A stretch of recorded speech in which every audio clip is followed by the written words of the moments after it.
Ashamaa harka fuune kun qophii addaa keenya guyyaa har'aa irratti keessummaa ta'uu qabadhee dhiyaadheen jira. Keessummaan koosii naannoo Oromiyaatti dubbii himaa paartii badhaadhinaa kan ta'anii obbo Taayyee Dandaadha. Hanga xumura sagantaa keenyaatti nu waliin tura. Obbo Taayyee baga nagaan dhuftan. Isinillee baga nagaan nu yaamtan.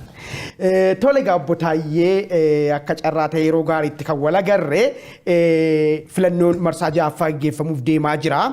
Filannoo kanas seena qabeessa jedhamaa jira. Akkuma muummichi ministeeraa Dr. Abiy Ahmed yeroo garaagaraa ibsaa turan namoota filannoo kana irratti yoo mo'amne kabajaan dhunganne kabajaan aangoo keenya dabarsinee kenna jedhanii jiru. Mee haalli kana dhugaa gochuudhaaf waadaa muummichi ministeeraa Itoophiyaa Dr. Abiyyiin uummata Itoophiyaatiif galan kana dhugoomsuudhaaf haalli filannoo haqa qabeessaa fi dimokiraataa taasisuudhaaf sochii maalii gaggeeffamaa jira akka paartii badhaadhinaatti achirraa jalqabnu? Baay'ee gaariidha. Muummichi gaafa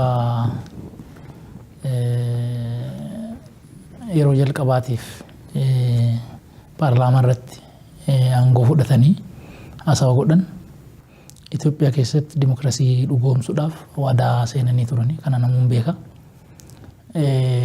Gaafa sirra jalqabee biyya kana keessatti bilisummaan akka bal'atu, dirreen siyaasaa akka bal'atu, lammiileen yaada isaanii akka itti fakkaatetti akka ibsataniif paartileen karaa nagaa akka socho'aniif karaa seera qabeessaan bilisummaadhaan akka socho'aniif hojiin hojjetame baay'ee jira. Sanii wal qabatee boordii filannoo namni ilaaluu danda'a. Boordii filannoo kanaan dura ergamaa mootummaa ture. Kan mootummaan akka fe'etti gara fe'etti jal'isaa ture sun kallattii saniin sobaan dubbiin nun baasu ka jedhurra boordiin filannoo hooggana isaa jijjiiramee hoogganni kun immoo bilisummaadhaan caasaa boordii filannoo kana gubbaa haga jalaatitti karaa ofii amaneen akka sirreessu aangoon kennameefii jira. Seerri filannoo ka durirraa bakka tokkotti hanciccitee bakka adda addaa ture. Wanni fooyya'ee bakka san dhufee jira. Koomishinii mirga namoomaa namni ilaaluu danda'a. Nama kanaan dura siyaasa Itoophiyaa keessatti ofiifuu yakkamaa ta'ee siyaasaan hidhamaa ture. Kammoo biyya kanaa baqate mee koottutii waan kana sirreessi ka jedhu karaa saniin muudamee jira. Caasaa san sirreeffamaa jira. Rakkoon achi keessatti mudatu jiraachuu mala ganaadha. Wanni sirratu baay'eedha. Gaaf tokkotti waa hundi dhumatan jennu mana murtii kan mootummaan ajajee waa hunda hojjisiisu akka akkas hin taane of danda'ee seeraa fi bilisummaa abbaa seeratiin achi jalatti yaada qalbii isaatirra kana qofaan bitamee akka hojjetamuuf wanni mootummaan godhe guddaadha. Poolisiin of danda'ee siyaasa kamirraa akka bilisa ta'u raayyaan ittisaa kan yeroo fa'i paartiin bobbaafatee nama ajjeesisiisu nama ittiin callisiisu an ture sun of danda'ee hambii lammiin hundi morkataa ta'uu mormituu ta'uu mootummaa ta'uu hunduu itti abdatu akka ta'uuf hojii baay'eedha ka hojjetame. Kun filannoo keessatti gahee guddaa qaba. Saniin gamanas boordiin filannoo buufata filannoo irratti akkasumallee naannoo filannoo irratti biiroo akka argatu sochiin isaa akka mijatu mootummaan waan danda'u hojjechaa jira. Karaa keenyan akka morkataatitti yaada keenya gurmeessinee maanifeestoo qopheeffannee maanifeestoo keenya beeksifannee jirra. Sanada gurguddaa filannoo kana dimokiraasummaa isaa, walqixxummaa isaa, haqa qabeessummaa isaa dhugoomsan irratti hooggansa leenjisneerra, miseensa leenjisneerra, sochii paartii morkattootaa ulaagaa kamiinuu bakka kamittuu itti bu'uu akka hin qabne mo'uu kan nurra jiru uummata keenya tajaajillee waan kaleessa hojjenne argisiifnee waan hojjechuuf deemnu simannee karaa saniin ta'uu irra jira malee nama danquudhaan ta'uu irra hin jiru karaa jedhuun leenjii akkasii kenninee jirra. Nagaan wal qabateetis yaa'u durattis onnoo jenneerraa nageenyi akka filannoon kun hin milkoofneef warri fagoos warri dhiyoos rakkoo guddaadha ka uumaa jirani. Nagaa mirkaneessuudhaaf waan humni keenya danda'e uummata hirmaachifnee caasaa nageenyaa bobbaafnee caasaa siyaasas sadarkaa saniin kallattii kennine hojjetamaati ka jiru kana jira. Tole obbo Taayyee egaa akkuma arginu kaastanii filannoo baranaa kana amanamaa fi qabeessa taasisuudhaa fi waan garaagaraa mootummaan akka hojjetan kaastanii jirtu. Haa ta'u malee garuu immoo gama biraadhaan immoo namoonni himata paartii keessan irratti kaasu. Paartiin badhaadhinaa qophaasa Oromiyaa keessatti dorgomuuf jecha paartii bileeyyii kan qabsoo uummata Oromoo keessatti shoora guddaa taphatanii fi umurii guddaa lakkoofsan kanneen akka adda bilisummaa Oromoo yookiin ABO fi KFO shira garaagaraatiin tapha keessaa baasanii jiru. Waajjira isaanii cufanii jiru. Hooggantoota isaanii hidhanii jiru. Akkamiin hooggantoota dhaabaa hidhanii akkamittiin filannoo dimokiraatawaan geggeeffama jedhee namni himata isin irratti kaasan jiru. Kan akkamii ilaaltu sin? Kuni baay'ee gaariidha yoo namuun beeka. Namni uummanni hunduu waan beekuuf baay'ee ibsuus namuun barbaachisu. Barreen gaddaa naannoo keenya keessatti rakkoon nuyi keessa turre namuu yaadata. Qabeenyi badee namni du'ee finxaalessummaan lallabamee karaa saniin deemee ture jechuudha. Qabeenyi badee jira, namni du'e jira, ajjeefamuu Hacaaluutiin wal qabatee, namarsaniidhaan wal qabatee wanni toora sanitti uumame madaan naannoo Oromiyaa keessatti gahe yaadatamaa jechuudha. Akka mootummaatitti badhaadhina jedhamee namni ollaa keessatti badhaadhina jechuun baay'ee rakkisaa ture jechuudha. Bilisummaan nu qabsoofneef abbaan tokko qofti haa dhuunfatuuf hin turre. Tiishartii badhaadhinaa uffattee argamtee gamaa gamanaa namni dhagaasitti guura ture. Barreen gaddaa waggaa akkana hin dandeechu. Kun maalinni bilisummaan akkasii hin jiru. Dimokiraasiin nu qabsoofneef han akkanaa odoo hin ta'in atis yaada qabda, anis yaada hin qaba. Abbaan yaada kana madaalummoo uummata walii wajjin itti dhiyeessinee kiyyas keetis madaalee yoo si filate yoo na filata kanaan deeme. Han ture garuu kanaa miti. Seera alummaadha ka ture, seera maleessummaadha ka ture. Seera maleessummaa kana toora qabsiisuun sirrii ture jechuudha mootummaa biratti. Lammiin ajjeefamee jira, lammiin qabeenyi isaa gubatee jira, qabeenyi mootummaa gubatee jira, qabeenya biyya hiyyeettii tana ta'an kana ta'e. So kana keessatti caasaan keenyas ka hirmaate hinee jiran. Kantiibaan jenne, bulchaa aanaan jenne, hooggansa godinaan jenne, hooggansa caasaa nageenyaan jenne nama kana keessatti harka qabu yookaan immoo nama odoo ittisuu danda'u callisee ilaale. Hinee itti murteessinee hidhaa akka jiru jira jechuudha. Badhaadhina ta'uunsa yakka hojjetamu keessatti yookaan gaafatama irra jiru hoba'uu baate yookaan immoo ofiifuu hirmaatee yoo lammiilee miidhaaf saaxile badhaadhina ta'uunsa inni waan biraati. So achi keessatti obbo Taayyee aspirachuun darbin gaaffii ittiin deema jira. Waan gaarii tokko kaasna. Namni waggaa darbee badhaadhina deggara jedhee dubbachuullee hin danda'u, tiishartii badhaadhinaa uffatee socho'uu hin danda'u. Namoonni nama rukutu naan jettaniitu. Kana gama biraadhaan sirreessu malee as deebisanii immoo har'a mootii tiishartii ABO uffachuun miseensa KFO jechuun hidhaatti nama geessuun sun immoo sirriidhaa ree. Miseensa KFO nama tokko kallattii sanitti ni hin nama sadarkaa saniin ol bahee nama sochii dhoowwe nama dubbii dhoowwe nama qabeenya namaa gube malee tiishartii ABO uffatina tiishartii KFO uffatina namni jedhin jiru hin jennus. Kanaaf miti hin qabsoofne. Kanaaf miti hin gatii kaffalle. Kun sirriitti irra muramuu qaba. Lammaffaa amma KFO fi ABO'n wanni jedhamu kun barreen gaddaa ati hin beekta. Mootummaan fulbaana booda hin jiru ilaalama jedhu. Olola achitti juntaadhaan wajjin wal qabatee deemaa ture san kaampii sana keessa ka ture warri kun. So mootummaan kun yaa juntaa kanaafis ilaalchisaan qaban. Hin caba jedhamee waan hin yaadneef meeshaan waraanaa Itoophiyaas harki 80 jechuu waan jiruuf bilxiginnaan hoggasuu bilxiginnaa jedhan isaan harka micciiramteen dhufti. So namni nuyi wajjin mootummaa dhaabuu qabnu TPLF jedhaniiti amanaa akka turan jechuudha. Sadarkaa kanatti hin deemaa turan. Filannoo noo barana hin godhin hin duunaa jedhan. Inni garuu akka ta'etti karaa hin beekama koronaanis hoggaa dhufe saniin darbee juntaanis kufee amma dhufe. Galagalchi fonqolchi mootummaa TPLF sanii irratti yaade waxabajjii irratti barreen gadda waraana Finfinnee irratti jalqabnee Finfinnee irratti fidna kan suyyumas fin jedhe namuun beeka sanii wajjin wal qabateeti ajjechaan Hacaaluu raawwate. So reeffa sanii namni taphate namni immoo kiyyoo wayyaaneen kiyyeesse san keessatti wal fixiinsa silaa gaafas uumame san keessatti harka qabee hidhamee shakkame. Kun hidhamuun isaa rakkoo miti. Ana soo ta'e abbaa biraatii soo ta'e kun sadarkaa kanatti gaafatamuun rakkoo miti. Kanaa olitti garuu namni yaada qabuun ilaalcha qabuun namni tuqame jiru kana sirriitti tole gaasaa uummatni isaan kennaa dhugaa jiru lafarra jiru hin beekaa har'a dhuguma Oromiyaa keessa alaabaa baa'oo qabatanii deemuun maal nama gochuu danda'a jedhu uummataaf dhiisnaa gara kanuma wajjin wal qabatee humnoonni kun finxaalayyiidhaa fulbaana 30 booda mootummaan hin jiru jedhanii namoota labsaa turanii biyya diiguun namannaa jira kanarratti tarkaan fudhanii naan jechaa jirtu. Dhaabbileen immoo gara bal'ina ta'anii tokkummaa biyya kanaa akka hin diigamne eeguudhaaf socho'aa turan yeroo hundumaa dura dhaabbatanii mootummaa gadi jechuu hin dandeenye.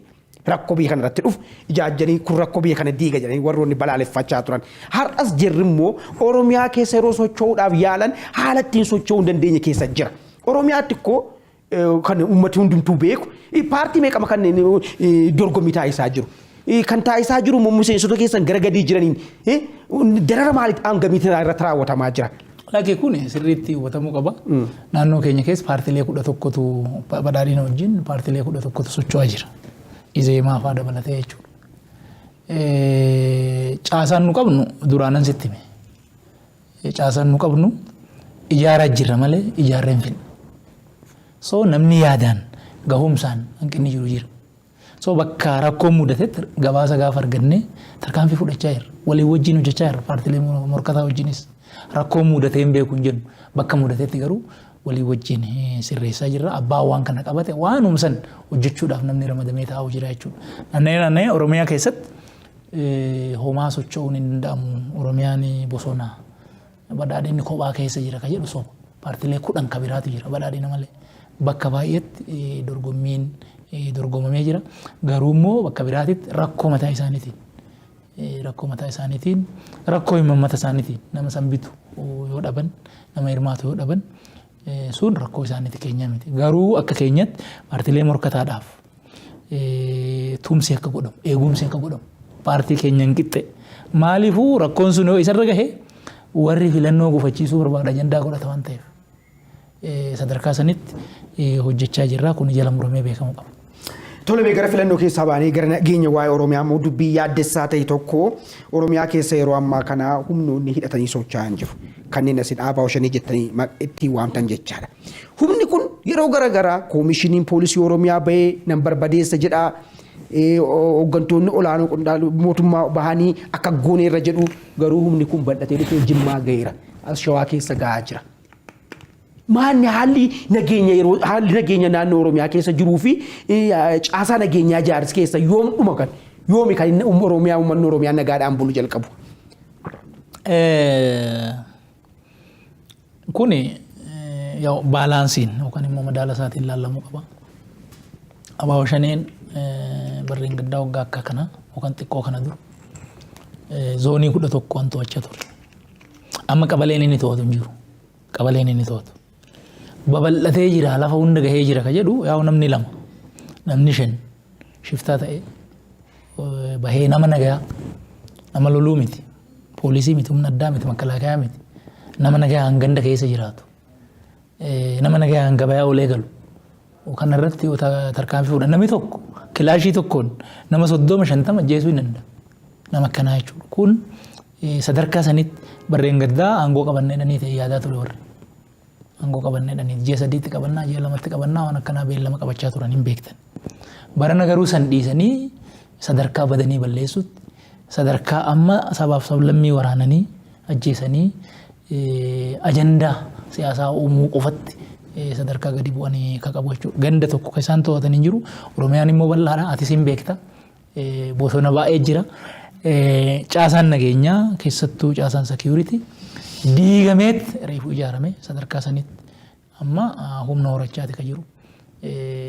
Komandoo yookaan immoo iskwaadii isaan magaalatti bobbaasan ka Burraayyuutti ka Ambootti ka Bishooftuutti ka Adaamaatti caasaan nageenyaa ka isaan nama fixuuf bobbaasan ka to'annoo jala oole ka qabame balaa adagaan isaan buusuu ka'an ka fashale lakkoofsan qabu jechuudha. Hoomtuun hojjetamne karaa jedhuun wanni ka'u kun dogoggora jechuudha. Asittis achittis rakkoon uumamu kun immoo Yaa Ameerikaa keessattis Awurooppaa keessattis namni mataan isaa jal'ate namni hammaate tokko bahee qawwee fuudhee tamaarii mana barumsaatii galuu irratti yookaan nama gabayaa wannoo jedhu irratti tokkosee nama 30-50 dhibba fixuu danda'a. Kun biyya sirna sirriitti ijaarrate keessattuu ta'uu danda'a jechuudha. Wanni amma shaneen itti jiru akka nama maraatee sadarkaa sanitti badanii balleessuu waan hojjetamu malee waan humna qabaatee mootummaa ta'uudhaaf yaada jiru akka hin taane beekuun barbaachisaadha. Nama waa'ee humnaa irratti gaaffiin qabu kalee dhuguma Wallaggaa Arfanis mootummaan bulchaa ture jechuun waan sadarkaa hin danda'amne irra ga'eera. Ergasii booda immoo mootummaan humna nageenyaa isaa keessumaa humna addaa egalee injisee bobbaasee booda immoo haleellaa humni kun fudhatu guyyaa gara guyyaa dabalaa deemaa jira. Dhugaa lafa jiru hin agarre jechaadha. Bulchiinsa magaalaa dhufee bulchuu baatu ganda keessa bulchuu baatu garuu tarkaanfiin fudhachaa deemaa jiru kun guyyaadhaa gara guyyaatti dabalaaf hadhaa deemaa jira. Mootummaan Oromiyaa akka mootummaatti keessumaa immoo sabaaf sablammii naannoo Oromiyaa keessa jiran amma tarkaanfii humni kun fudhachaa jiru sabaaf sablammoota naannoo sana keessa jiran. Sabaaf sablammoota kana eegumsa godhuudhaaf fedha dhabe moo dandeettii dhabe moo maal rakkoon sechiitu nu jiba? Lakki dubbiin akkasii miti. Sabaaf sablammii gaafa jarri rukutuudhaaf yaadani yaada duraa hoggaa jalqaban gaafa gullisoo irratti tarkaanfii fudhatan isaanuma beeku. Mootummaan erguma ta'ee dhaga'ee jechuudha. Wanna kana kiyyeessanii an godhan isaan. Lammaffaa raayyaan ittisaa kaabarratti ajajni kaabaa gaafa rukutamu raayyaan ittisaa duraan Oromiyaa keessa ture, akka kibba keessa ture waan saniif tumsa gochuuf garas deemuun isin beekama jechuudha. Qaawwa kana keessa wanni gaafa san immoo kiyyeeffame wayyaaneen gaafa achi raayyaa rukutu isin immoo bakka hundatti sabaaf sablammii Oromiyaa keessa jiru ajjeesaa ka jedhu kallattiin ka ture. Magaalaa hundatti ibidda qabsiisaa ka jedhu. Yoo magaalaa hundatti ibiddi qabate raayyaan as jiru kun ibidda as jiru kana dhaamsuuf faffaca'ee wannoo jedha malee ani inni achitti rukutu san tumsuuf hin dhufu jechuudha. Kiyyoon kiyyeeffame akkas. Akkasitti wanni sun godhame. Sani olitti darbee garuu humni addaa leenjifnee bobbaafnee jirra. Oromiyaa amma inni bal'atu argiteeti. Mandara hunda ollaa hunda eeguun baay'ee rakkoodha. Garuu amma erga rakkoon kun ta'e sabaaf sablammii kanaa ijaarree uummata achi jiru ijaarree milishaa qopheessinee humna goonee yaa bakka hunda poolisii manda hunda ollaa hunda poolisii achi kaa'uun nama tokko nama lama hogoote jarri 5 ta'ee dhufe rakkoodha. Nama lama 3 hogoote ollaa hunda ollaa nama beeke gandi tokko amma bal'atu laaleeti. Gandi tokko amma bal'atu kanaan immoo ganda bosona qabu. Amma inni bal'atu laal rakkoo bakka san jiru hubachuun hin barbaachisu. Akka mootummaatitti garuu uummanni akka of eegu milishaadhaan akka of eegu fi bakka immoo jarri gurmuun jiranitti humni addaa humni immoo federaalatis wajjin ta'ee akka haleellaa raawwatu kana haala mijeessina. Akka of eegan ofiifis amma dandeenya gochuudhaaf kana hin goonu. Kun sirriitti jala muramee beekamuu qaba. Tole amma keessumaa gara uummata Oromoo namoota tokko biraa wanti jedhamu tokko jira. Gochuma ajjechaa kana kan raawwatu humnoota badhaadhinni Oromiyaa qindeesse malee ABO shanee miti. Egaa propagaandaa ta'uu maala ta'uu hin beeku baannus hoogganaa humna kanaati jedhee kan of waamu Dirbaa Oljaan Maroon waan dubbate tokko jira. Gocha kana keessaa an harka koo hin qabu mootummaa kan deemee sabaaf sablammii kana ajjeesaa jiru jedha. Dhugaadha wanti kun. Kana amma dhugaa moo dhugaa miti jedhanii sadarkaa kanatti shakkuuyyuu waan barbaachisu miti. Yeroo ammaa kanatti mootummaa taanee bakka jirrutti filannootti bakka deemaa jirrutti sabaaf sablammii ajjeesnee ajandaa siyaasaa uumuun maal nu godhanu? Mee waan kanarraa mootummaan waan kassaru even mootummaa ta'ee waan eeguu dadhabeefu ofii raawwachuu miti bee waan eeguu dadhabeef goote mongoon ati raawwatte mon raawwanne miti eeguyyuu maa baatte nageenya lammiilee mirkaneessuu maa dadhabde jedhamee bakka gaafatamaa jiru maal barbaadamee asirraa mootummaan maal inni hunda asirraa isaan filannoo gufachiisuuf filannoo hambisuuf ajandaa siyaasaa uumuuf uummata walitti oofuuf eenyu namni kana barbaadu maal inni hunda as keessaa mootummaan argatu. Kana bar namni ajandumaa godhee fuudhuu irra hin jiru bakka kanatti. Kana sirriitti laaluun ni barbaachisa. Baay'ees wajjin xaaruun ni barbaachisan. Tole gara gaaffii gosa nutti darbamee akkuma beekamu jijjiirama dhufe kana keessatti adda durummaadhaan humnoota OPDO duraanii turan keessaa fi BAHDN duraanii turan keessa shoora isaan taphatan shoora salphaa miti. Kallattii qabsoo uummata geggeesse kana hoogganuudhaan gara ituu badiise hamaa hin dhufin akka jijjiiramni kun karaa riifoormii kanaan dhufu gochuu isaanii keessatti kan galateeffatamanidha. Haa ta'u malee immoo yeroo eega aangoo qabatanii booda wal shakkuun garaagaraa jira, wal irratti barreessuun jira, wal abaaruutu isin biraa mul'achaa jira. Uummanni akka uummataatti uummanni Itoophiyaa asin amanee nu ceessaa hidhees aangoo isinitti kenneera. Asin garuu kan gochaa jirtan kan uummata ceessu hin taane irra caalaa kan uummata burjaajessutti geessaa jirtu. Kun maali maddisaa? Maalni rakkoon keessan? Rakkoon nu hedduu jiru hin jiru. Nu akka badhaadhinaatitti sagantaa tokko qabna. Seera ittiin bulmaataa tokkoon qabulaa jirru. Abjuun nu qabnus tokko. Itoophiyaa keessatti fayyadamummaan akka qabeessi akka dhugu, walqixxummaan akka dhufu, haqi akka mirkanaa'u, obbolummaan akka jabaatu barbaadu. Kana waa waliin teenyee mallatteessinee mirkaneessinee jechuudha. Asirra rakkoon hin jiru. Garuu immoo caasaan gara keenyanis jiru, caasaan gara isiinis jiru. Eebbifamaa waa takka homaa hanqina hin qabne jennee immoo namannu jechuudha. Hin jira. Rakkoon hanqina yaadaa, rakkoon naamusaa hin jiraata jechuudha. Kun dhawaatuma amma namni dandeettiin isaa guddachaa deemu akkasitti ganaa hojii baay'ees nu gaafata. Finxaalessummaan, wal jibbiinsi, wal shakkiin, sharriin siyaasaa biyya kana keessatti lallabamaa ture baay'ee bal'aadha. So kana keessatti rakkoon mudachuu hin danda'a. Hin jira mudachaas jira. Kana irra aanuuf garuu yeroo baay'ee wal geenyee sadarkaa koree giddu galeessatitti sadarkaa hooggansa godinaatitti walii wajjin teenyee rakkoo keenya adda baafnee sirreessaa jirra. Amma dhiyoo kanas teenyee mari'annee jirra. Rakkina nu bira jirus rakkina isaan bira jirus waliin taanee rakkoon achi jirus anas jirus tokko waan ta'eef waliin akka furru mari'annee jirra. Garuu maal inni garanaayis garasiis cimfanyaan kabitaatis kamirgaatis achi hedduutti ololli inni lallabu kaaniin taranyaa jechaa kaaniin nafxanyaa jechaa wanni deemaa jiru kun caasaa keenya irratti baay'ee dhiibbaa gochaa ture jechuudha. Dhiibbaa gochaas jira ammas barreen gaddaa caasaan keenya gubbaa aga jalaatitti hooggansa gara olaan dabalatee badhaadhinni ergamtuu nafxanyaati sirna abbaa lafaa deebisuuf deemaa Oromoo balleessuu fi ka jedhu olola saniin namni baay'een bitamee jira. Maaliif kanaan dura biyya kana keessatti shirri siyaasaa waan beekamuuf shira san gaafa wannoo godhanii shira akkasiitti dhufaa jira gaafa jedhan keessattuu immoo namni kanaan dura dhagaamaa ture gaafa kana lallabu namni shakkuun sodaachuun waanuma jiru sadarkaa saniis sodaateera. Oolee bulee garuu maaltu jira garamitti deemamaa jira.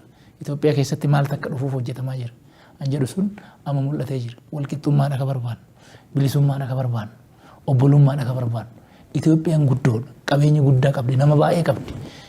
Waan kana qindeessitee, waan kana dammaqsitee, hojiirra oolchitee Afrikaa keessatti mallattoo badhaadhinaa ta'uu dandeechi jechuudha. Addunyaa irratti illee qooda qabaatti jechuudha. Kana hin beekna. Kanaaf hojjenna. Ida'amuu dandeemna. Waan kaleessa bade hin sirreessina. Waan kaleessa tole immoo abbaan fe'isoo hojjeta jabeessinee itti fufna. Waa hunda olitti dhaloota boruutiif biyya jabduu biyya isaan kabachiistu biyya isaan qananiistu akkasii akka ijaaramuu ka barbaannu kanaaf deema jirra. Soon hedduutti finxaaleeyyiin gamanaas finxaaleeyyiin gamasiis wanni afuufan jira malee ajandaa adda addaan qabnu keessa keenyas immoo nu qulqulleessinee jirra warreen gaddaa nama ajandaa finxaal isaanis amma jalqabanii jiran.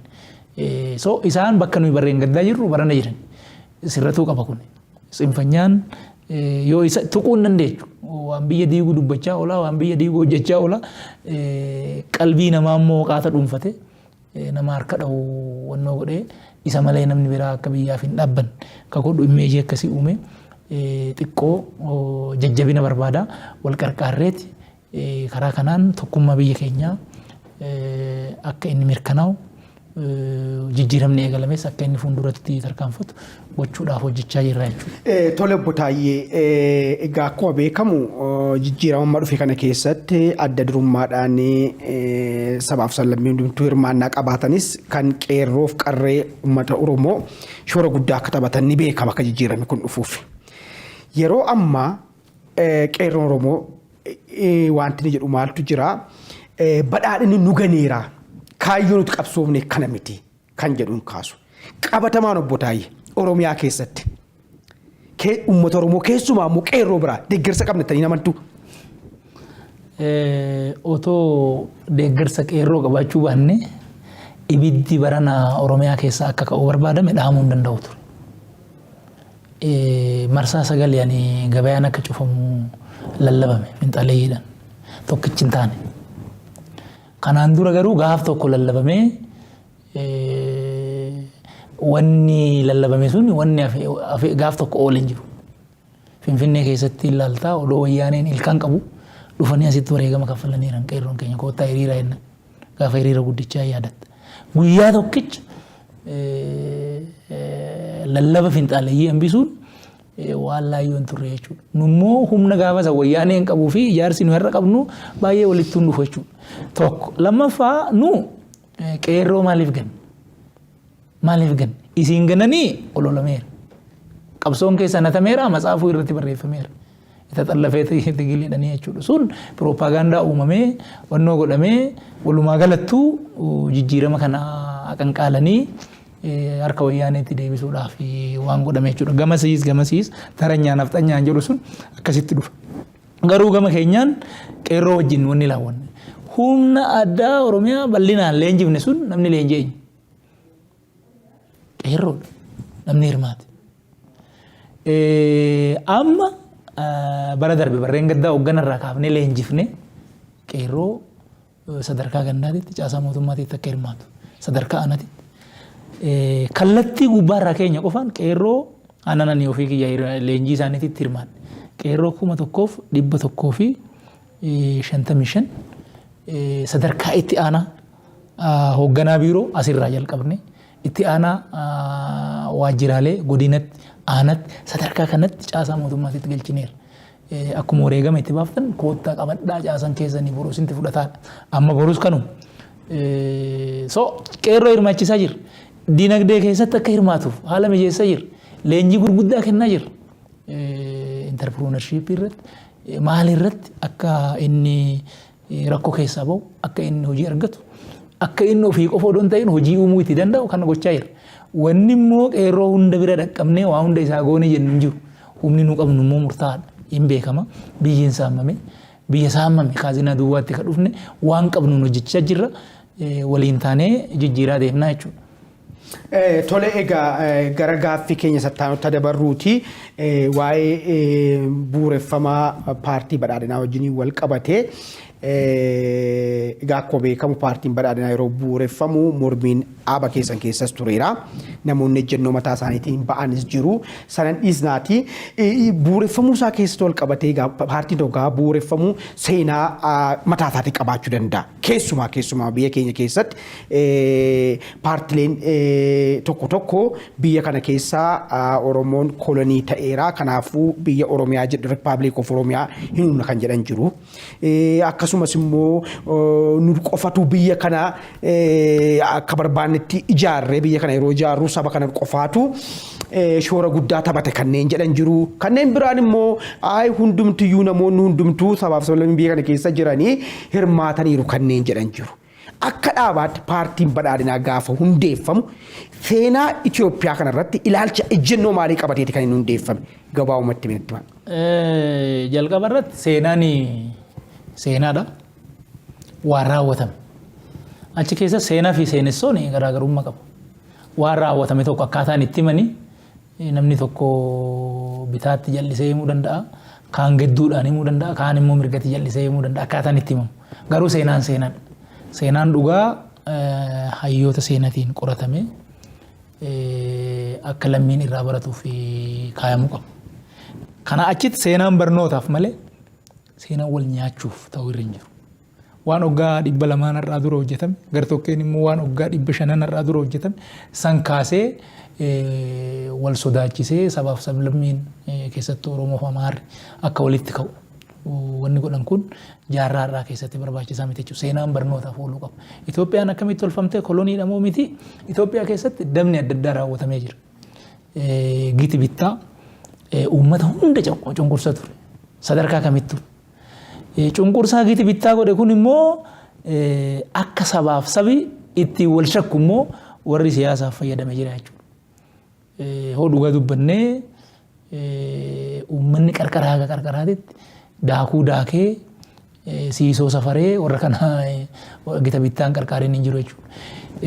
Itoophiyaan koloniidha moo maali an jedhu kuni kanas sirriitti ilaaluun barbaachisaadha. Itoophiyaan biyya teenya biyya Oromooti. Nu bara Aksuum illee achi olitti bara hagaa Kaayiroo piraamiidii ijaarsa san keessa harka uummata Kuushii uummanni Kuush keessa Oromoon guddaadha. Hin beeknaa jechuudha Itoophiyaa keessatti. Itoophiyaan biyya Oromooti, biyya Amaaraati, biyya Tigrawaayii akkasuma biyya sabaaf sablammii hundaati hin beekne. As keessa jirra. As keessa giti bittaan tokko ka'ee yookaan hacuucee qabate kolonii dhufe wanneedhaan hin ta'u.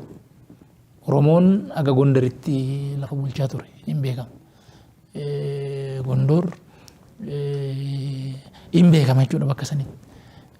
Akkammoo aga sadarkaa Wallootitti wanni warqi tuuffaa wal qabatu. Sani achis wanni ilaalamu jira jechuudha. Bara Aksuumis maalis wanni seenaan qoratamu. Nu qorattoota seenaatii miti. Seenaan dhugaa qoratamee ba'uu qabu. Garuu Itoophiyaan koloniidha kan jedhu hin jiru. Giti bittaa gaafa gadduulu garuu maal godhee jira eenyummaa tokko eenyummaa kaanii ol baasee warri kun akka tuffatamu.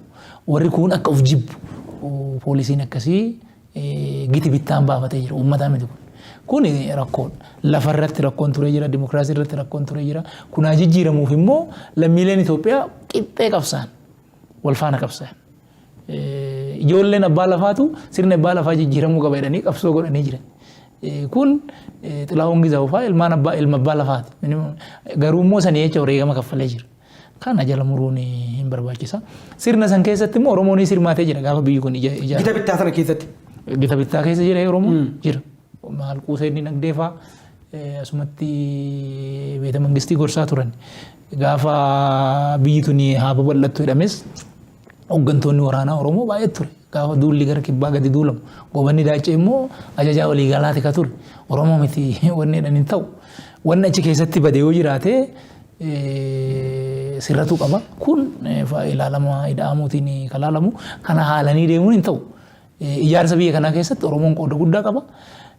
Cunqursaa immoo biyya kana keessatti immoo godhames ofirraayis sabaaf sablammii biraarraayis cabsuufis immoo Oromoon gahee taphate qaba. Kuni madaala isaatiin ilaalamuu qaba malee kolonii qabamne wanneedhaan biyya keenya irratti namummaan asii bakka wayiitii of gurmeessee dhufe kolonii wanneedhaan hin ta'u. Tole gabaabsumaa fi Oromoon ijaarama biyyattii kanaa kana keessatti isa badeettis itti gaafatamaadha. Waan tolaa hojjetamettis kan itti galateeffatamuudha jechuu dandeenya. Eeyyeen keessa jira. Tole gara gaaffii keenya isa gara xumuraatti deemnaa.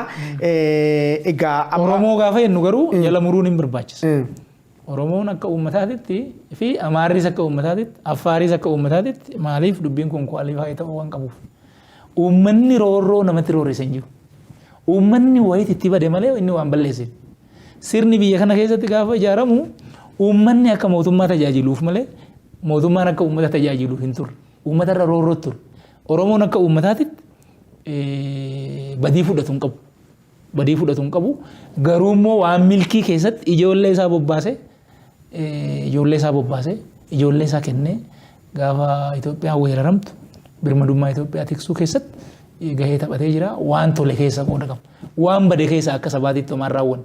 Akka gita bitaatitti garuu namoonni Oromoo keessaa bahanis namoonni Amaara keessaa bahanis walitti dhufanii sirna san keessatti waan balleessan qabu. Isaantu gaafatame. Of course gaafachuu hin dandeenyu hin jiran waan ta'eef. Tole garuma gaaffii keenya isa xumuraatti adeemnuuti. Egaa yeroo jijjiiramni kun dhufe adda durummaadhaan bara 2008 kaasuu hin dandeenya. Yeroo sirni qabsoon hadhaa'ee yeroo sirni wayyaanee sun hangas jabaachaa dhufetti yeroo qeerroon qarreen ajjeefamuun hammaachaa dhufe sanatti wanti ka'e tokko jira. Sirna kana mo'uudhaaf dur kan inni himaa ture Oromoodhaa fi Amaara jechaan ibiddaa fi cidiidha jechaa ture. Waliin jaallatan jarri kun lamaan waliin ijaaran jechaa ture. Mee kana asin immoo akka dhaabaatti yeroo sana kan turan OPDOs ta'ee baadeen Oromoo Amaaraa kan jedhu walitti dhufeenya tokko uumanii turanii. Walitti dhufeenyi sun hanga jijjiiramaatti fidee jira. Booda jijjiirama booda garuu yeroo inni badaa mul'achaa hin jiru.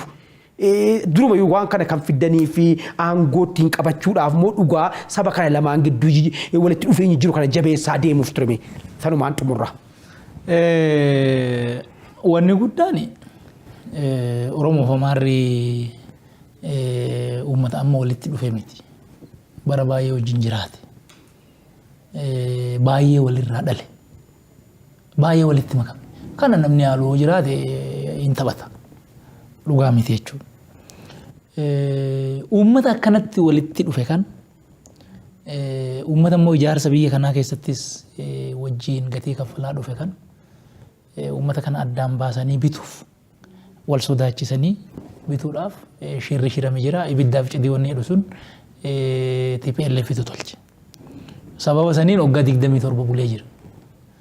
Gaafa immoo BADN fi OPDO'n walitti walii galanii lakkii murna xiqqaa kana jalatti wannoo ta'u nurra hin jiru. Sirna kana ofirraa cabsuu qabna. Itoophiyaa keessatti dimokiraasiin dhufuu qaba. Obbolummaan dagaaguu qaba jedhamee dhugumarraa ka'ee wanni kun ta'e. Uummanni walitti bu'e imimmaan gaafasii viidiyoo irra laaluun hin danda'amu waan ta'eef. Wanni gaafa san godhame sun qabsoo bara baay'eedha ka goone. Oromoon bara baay'ee qabsoo godhee jira.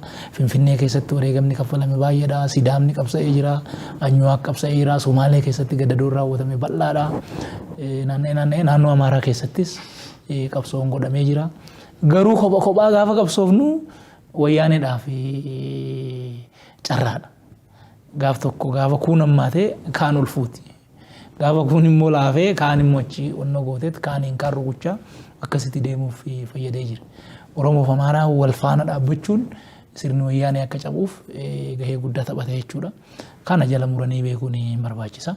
Ergasii asis taranyaa fi nafxanyaa wanni jedhamu sun uumamee waan tureefi wanni yaadni jiddu galeessa jiru kuni uummanni jiddu galeessa jiru silent majority waan ta'eef asirraan baay'ee lallabama wanni jiddu jiru kun akka hin jirretti akka lallamus ta'ee jira. Haa ta'u immoo balaa isaan dhaqqabsiisuuf yaalan sadarkaa hayyootatitti sadarkaa abbootii qabeenyaatitti sadarkaa dargaggootaatti mari'annee keessattuu barattoota Amaaraa fi Oromoo barreen gaddaa wal ajjeechisuuf yaalame sana hambisuun danda'amee jira. Akka silaa kiyyeeffame odoo hojiin hojjetamuu baate odoo lafarratti wanni kun lafa qabatee jiraachuu baate akka silaa kiyyeeffame balaan silaa achi idduutti jarri diinni uumuu barbaadu finxaaleeyyiin uumuu barbaadan baay'ee guddaa ture.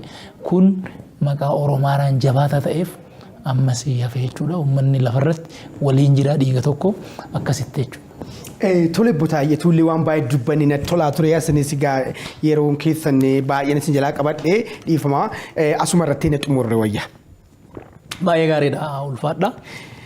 Galatooma egaa hordoftoota sagantaa keenyaa dubbii himaa paartii badhaadhinaa naannoo Oromiyaa kan ta'anii obbo Taayyee Danda'an waamicha keenya fudhatanii istiidiyootti argamanii anaa wajjiniin gaaffiif deebii gochuu isaaniitiin maqaa kootiif akkasuma maqaa dhaabbata keenyaatiin hedduu galateeffannaa. Qophii addaa keenya guyyaa har'aa asuma irratti xumurree jirra. Qophiilee isaa tafanii waliin turtii gaarii.